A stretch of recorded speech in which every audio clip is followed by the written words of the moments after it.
Mulan officially ended the animated musical renaissance of the 1990s, and some competition from the old friend Jeffrey Katzenberg loomed over the distance. In December of 1998, DreamWorks released their big-scale, epic animated production, The Prince of Egypt, based on the story of Moses and the Exodus from Egypt. Unlike Pocahontas, Hercules, and Mulan, DreamWorks succeeded in taking a serious story and turning it to a mature, entertaining work that didn't have to resort to animal sidekicks and dated pop culture references to tell the story. This was the sort of film that Disney wanted to make with the three aforementioned films, but unfortunately didn't. With the huge box office success of The Prince of Egypt, Disney wasn't worried over how long they would remain at the top of the animation mantle.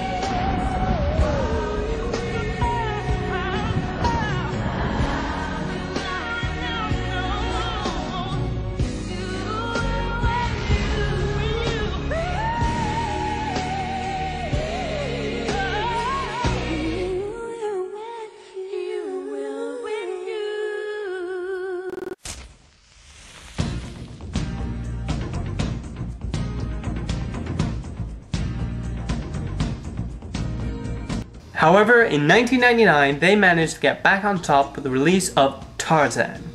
This was a project that was in the Disney pipelines for a very long time, as Edgar Rice Burroughs had personally asked Walt Disney to adapt Tarzan, Lord of the Apes, into an animated feature, after having been very impressed by Snow White and the Seven Dwarfs.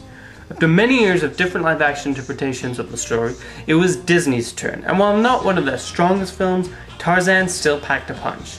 This version takes out certain elements from Burroughs' original book, most notably Clayton being Tarzan's relative and his trip to England, but is no less exciting, particularly when Tarzan is swinging through the trees.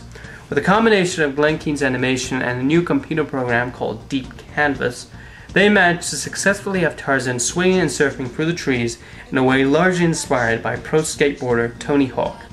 The relationship between him and Jane is a strong one, with Jane presenting the most energy not seen in a female protagonist in a while, as helped by Minnie Driver's performance. And it doesn't sugarcoat the material like the death of Tarzan's parents, whose corpses are seen quite graphically on screen. The Phil Collins songs don't really fit at times, and the animal sidekicks aren't all that humorous, but the film is definitely a very solid effort from the Disney artist, so it shouldn't be surprising that it was a massive box office hit, re-energizing the animation department. With the decade nearing its close and the year 2000 coming ever so closely, the Disney Studios released a film that had been a passion project of Roy Disney's for a very long time. When his uncle, Walt Disney, decided to make Fantasia, his original plan was to re-release it each year, but with a couple of the older segments taken out and some new bits added in. However, the immense box office disaster of the film led to the idea being shoved aside. In the early 90s, Roy Disney, who was now head of the animation department, suggested making a continuation of Fantasia to honor his uncle's dream.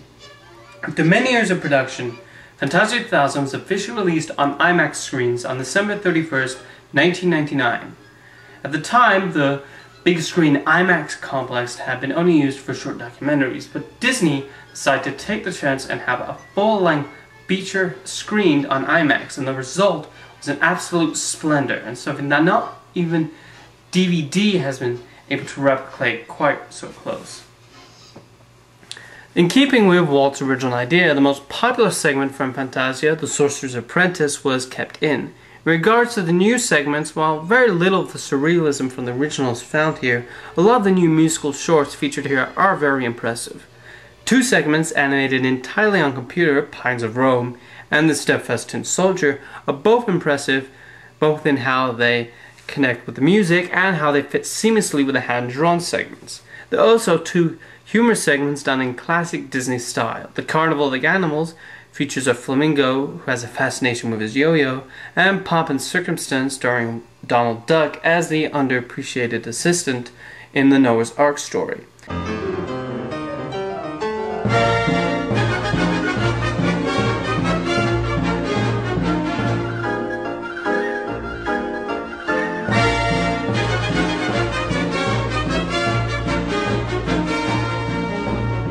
However, the best and most enjoyable segment is George Gershwin's Rhapsody in Blue, directed and animated by Eric Goldberg, who served as the supervising animator on the genie from Aladdin.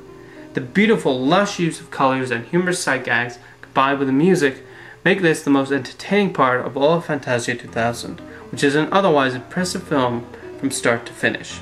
Unfortunately, Fantasia 2000 was not a big success, leading to a slow falling out between Michael Eisner and Roy Disney.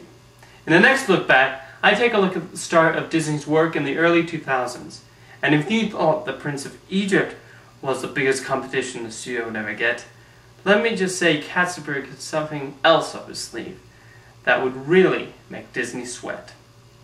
See you next time.